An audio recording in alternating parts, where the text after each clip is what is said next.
If you're someone who has ever circled a block for 15 minutes looking for parking, then finally caved and paid $35 to some garage just to make a meeting on time, I need you to sit with this for a second. Somewhere in that same city, there's a completely ordinary person who owns nothing more than a driveway, who just made $35 off you without lifting a finger. No mortgage on that spot, no construction, no employees, just a patch of concrete that was sitting empty, and someone smart enough to notice. By the end of this video, I'm going to show you the real math behind this, the real risk, and the real reason. Almost nobody does this, even though the opportunity is sitting in plain sight, literally right outside people's front doors. If you're tired of finance content that just tells you to budget better, instead of showing you how money actually moves, hit subscribe and drop a like. This channel is about the businesses hiding in plain sight, the ones you walk past every day without ever clocking what they're actually worth. Here's the assumption that keeps almost everyone out of this. People think parking is either free or it's owned by some faceless garage company with a corporate logo on it.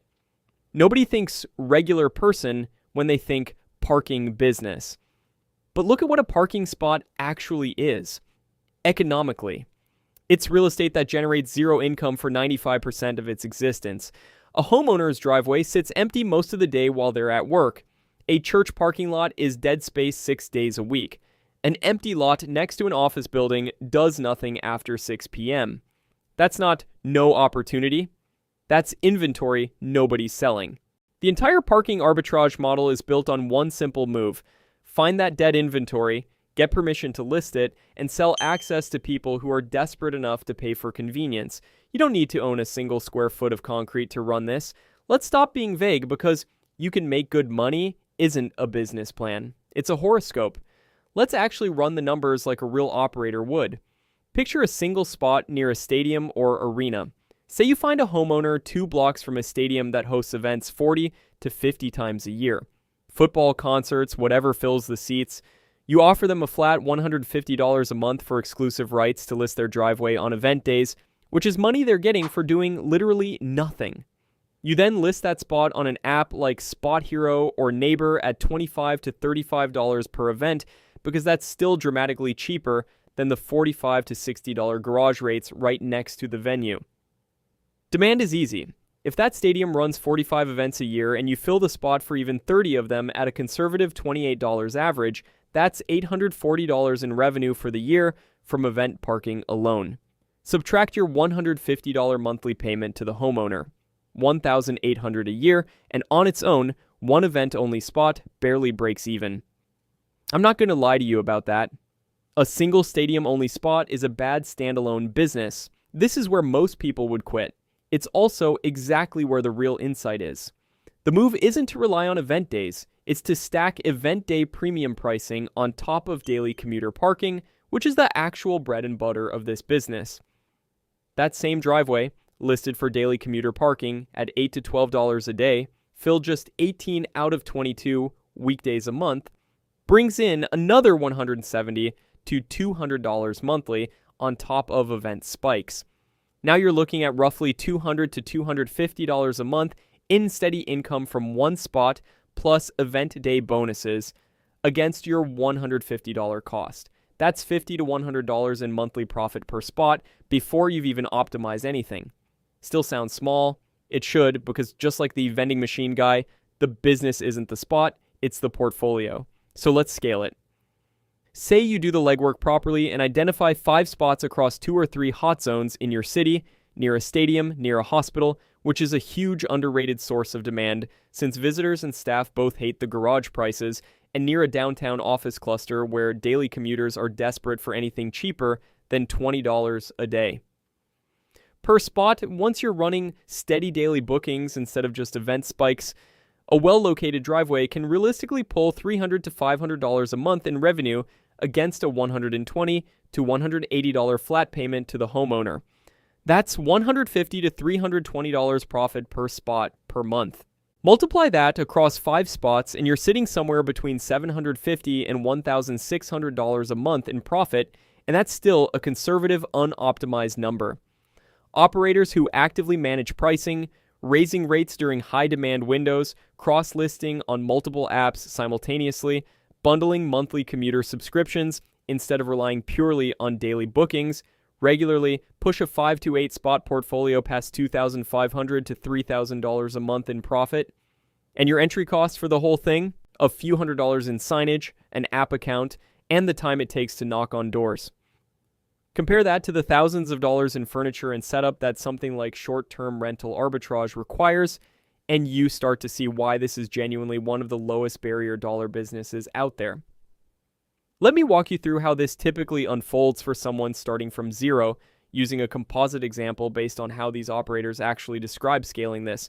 Picture someone, we'll call him Femi, who works a regular 9 to 5 and lives 2 streets from a mid-sized event arena. Femi notices every single event night cars circling for parking for 20 minutes while his neighbor's driveway sits completely empty.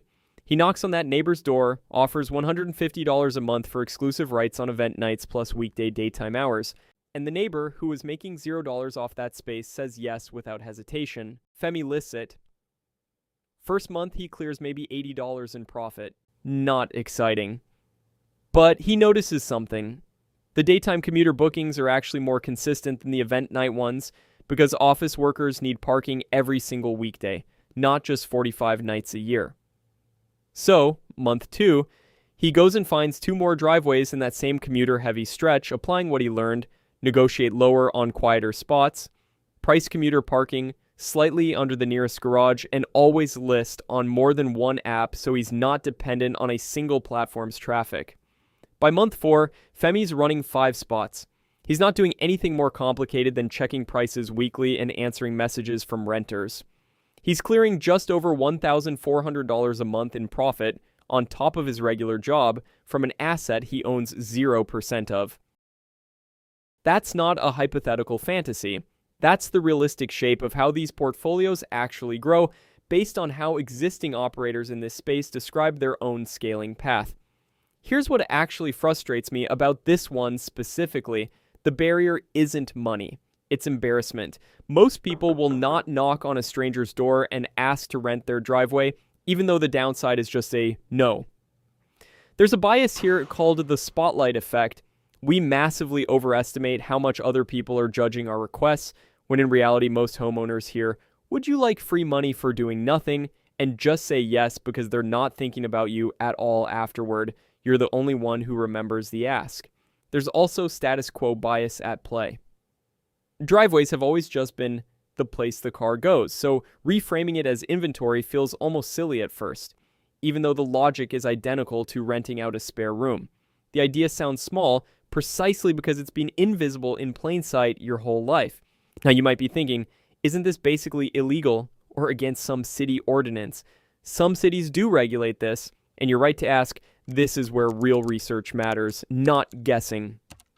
Most residential driveway rentals fall into a much lighter regulatory category than short-term housing rentals because you're not housing anyone overnight. You're providing parking, which most municipalities barely touch. But it does vary block to block, so step 1 in real life is always checking your specific city's rules before signing anything. You might also be thinking, what if the homeowner just cuts me out and rents it themselves once they see it's working? Real risk, and it happens. This is why smart operators build value beyond just "I found your driveway." They handle the listing, the pricing, the customer messages, the disputes. You're not just a middleman for the spot, you're the operations layer the homeowner doesn't want to deal with themselves. That's your actual moat. And you might be thinking, this feels too small to be a real business. Sure, one spot is small. But so is one vending machine, one laundromat washer, one Airbnb unit. Every business in this whole series is small at the unit level. The entire model is find a small, repeatable profit, then repeat it until it isn't small anymore.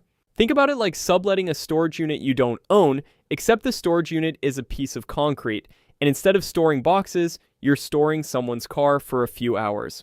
Nobody thinks twice about a self-storage business being legitimate. But strip away the branding, and it's the exact same transaction. Unused space, temporary access, paid by the hour or the day. Parking arbitrage is self-storage's scrappier little cousin. Same DNA, way lower startup cost. Here's the part that actually surprised me researching this. The real money isn't in event-a-day parking, even though that's the flashy stadium hustle story that gets the views. The real, boring, repeatable money is in daily commuter parking, the unsexy, unglamorous, every single weekday demand that never takes a night off. Event parking is the hook. Commuter parking is the paycheck. That pattern actually shows up across almost every business worth studying. The flashy version of the idea is what gets you curious, but the boring, consistent version is what actually pays the bills. Vending machines aren't exciting because of the claw machine. They're profitable because of the boring snack restock. Parking arbitrage isn't profitable because of game night. It's profitable because of Tuesday at 9 a.m. If this got you thinking, here's exactly how you test this without any real financial risk. First, map the dead zones in your city, areas near stadiums, hospitals, and office clusters where daily parking is expensive and driveways sit empty. Second, check your city's rules on driveway and lot rental before approaching anyone. This takes 20 minutes and saves you a headache later. Third, approach one homeowner with a flat offer, not a percentage split. Flat monthly fees are simpler for both sides and easier to negotiate. Fourth, list on more than one platform from day one so you're not dependent on a single app's traffic. Fifth, track commuter bookings versus event bookings separately so you actually know which part of the business is doing the real work. Don't assume. Measure. Here's the honest truth. This isn't a business that requires you to be smarter than anyone else. It requires you to notice something everyone else has been driving past their whole life without ever questioning it. That's genuinely the whole skill. Not capital, not connections, just the willingness to look at ordinary things and ask, who's actually making money off this, and could that be me instead? If this shifted how you see the empty space around you, literally the driveway next door, that's exactly the kind of thinking this channel exists to build. Subscribe, because every week I'm breaking down one more business hiding in plain sight with the real numbers, not the guru version. And if you know someone who complains about parking prices every single week, send them this video. They're already the target customer. They just haven't realized they could be the operator instead. I'll see you in the next one.